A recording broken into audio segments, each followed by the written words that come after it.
Welcome to Sumi Mufas tasty kitchen. ഒരു Onam special മാങ്ങയച്ചാറാണ്.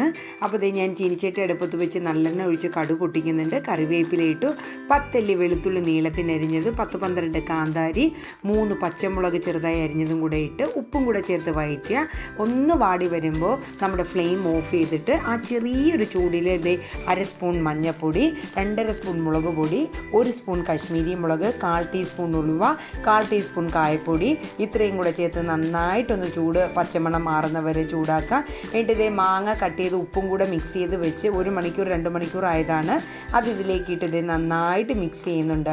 ഇതിൽ gravy കുറവാണെന്ന് നിങ്ങൾ ഓർക്കണ്ട. 1 സ്പൂൺ നല്ലെണ്ണയും കൂടെ ഒഴിച്ചു കൊടുക്കുക. എന്നിട്ട് ഒരു ഡേ നൈറ്റ് അടച്ച് വെച്ച് പിറ്റേന്ന് എടുത്തു കഴിഞ്ഞാൽ നല്ല രീതിയിൽ അതിൽ നിന്ന് ഗ്രേവിയൊക്കെ ഓടി ഉപ്പൊക്കെ പിടിച്ച് അടിപൊളി ടേസ്റ്റി ആയിട്ടുള്ള നമ്മുടെ മാങ്ങയച്ചാർ ഇവിടെ തയ്യാറായി. അപ്പോൾ എന്തായാലും ട്രൈ ചെയ്യണം. വളരെ ഈസിയാണ് കേട്ടോ. Thank you.